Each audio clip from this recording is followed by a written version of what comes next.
Welcome to the Unstuck podcast, where we assess sticky situations to see who's right, who's wrong, and all the nuances that get your head spinning.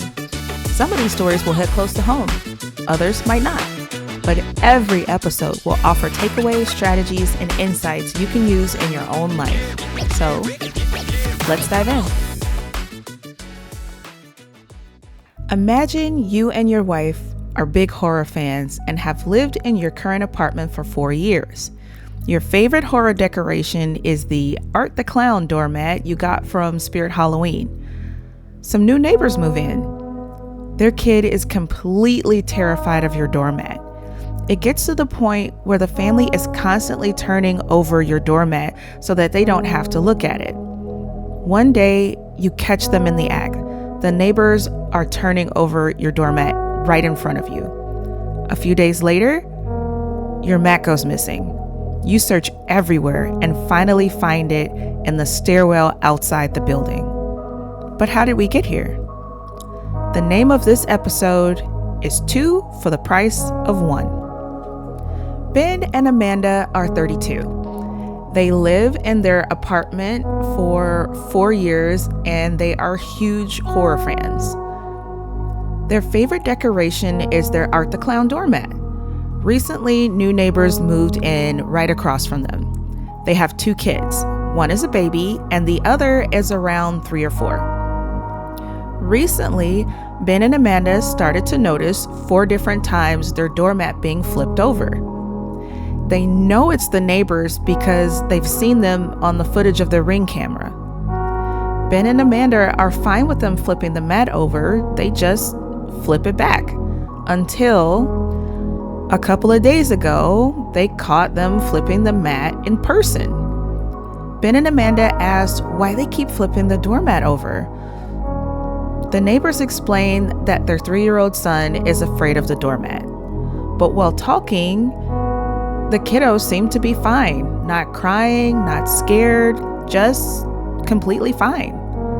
The person most annoyed and generally unpleasant was the mom. She swore at them, she rolled her eyes, and as soon as the confrontation was over, Amanda decided to flip the mat back over again. Outside of the confrontation, Ben and the husband talked over the situation. The husband explained that he respects their space and that he would have a talk to his wife and his son about the situation. He thinks the son is old enough to know better and know that the mat won't hurt him. The next morning, when they went out, the doormat wasn't flipped over. It was completely gone. It was thrown outside in the stairwell. Amanda wants to report it to management, but Ben is fed up with the situation. He kind of wants to just throw it away, but part of him doesn't want to give in to the situation. There is so much going on in this situation. Not only that, someone replied to their story and has a horror story of their own. We'll call this person Maya. Maya and her husband had a neighbor who was a terror to them, despite them being the horror fans. Maya was about to give birth on October 17th, so she decided to put up her Halloween decorations on the 1st in anticipation. Maya gave birth to her second child via C-section, and shortly after, a new neighbor moved in. Maya's C-section recovery was hell. She couldn't sneeze or drive over speed bumps without feeling this stinging, excruciating pain. Despite just having a major procedure and being in the ICU for 11 days, promptly on November 1st, her neighbor demanded her to take down her decorations.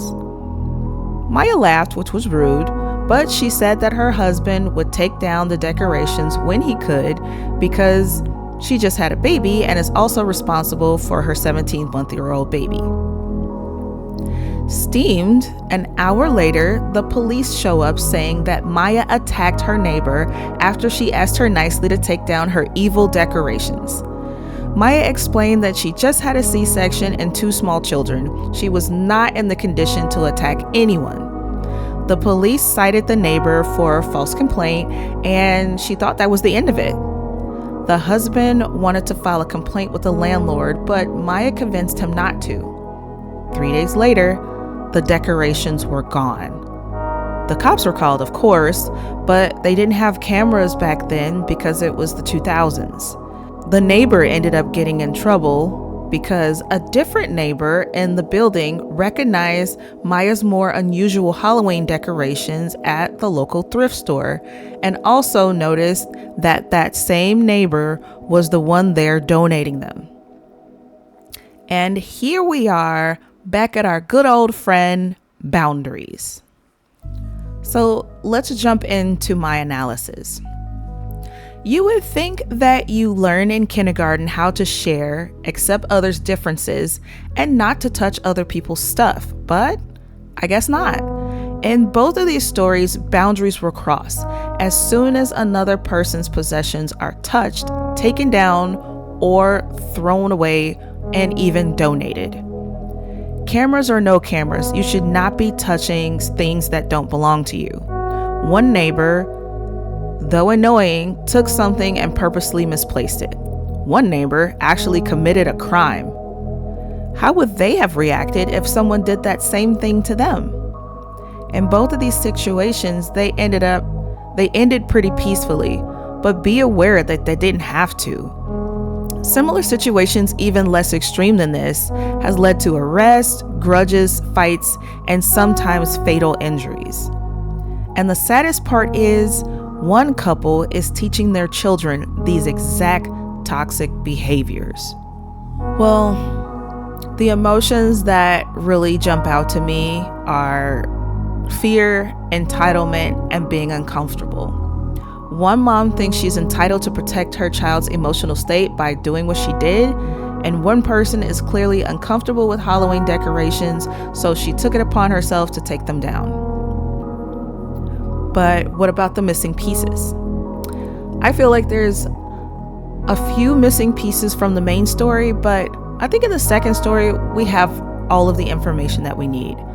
In the first story, though, we don't know which parent took the doormat and placed it outside on the stairwell, even though Ben and Amanda claim that they have a Ring camera and camera footage. If Ben and Amanda say they saw the wife or the husband take the doormat and put it outside, we would know exactly who the villain is. We would know if it's specifically the mom or the dad lied and said he was fine with the situation, but really wasn't. We don't know if the kiddo actually had an issue with the doormat or if it was the parents. Ben and Amanda have the camera footage, but they don't mention if they saw or didn't see the kiddo crying when they approached the doormat. Those small details can help make or break the stories and my analysis. Because if the kiddo wasn't crying, then the mom isn't protecting her kiddo's emotional state. It's just the mom's or dad's personal issue with that particular doormat. So what's my final verdict? Let's get unstuck. My final verdict is, don't touch my stuff. Even if it makes you uncomfortable, you have no right, no business touching someone else's stuff. I've said it before and I'm saying it again. If it's not harming you physically, leave it alone. Boundaries and laws about property exist. They exist because before they were laws and rules, people thought they could do any and everything or whatever they want to anyone else's stuff. Laws let you know that it's not okay and that there are consequences for breaking the rules. The stories grow from incidents and escalate quickly. Could there have been better ways for the neighbors to solve the issue? Yes. But I feel like the victims did everything that they could to prevent the escalation. Ben and Amanda tried to talk through it with the neighbors. Maya told the neighbor that her husband would take down the decorations. What else could they possibly have done?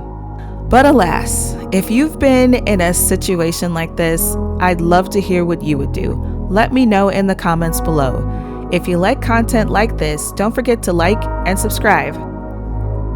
Thanks for listening to the Unstuck podcast. If you're dealing with your own sticky situation and need help untangling it, you can find me at Anchored Insight on X or at my Etsy shop at Insight Advisor.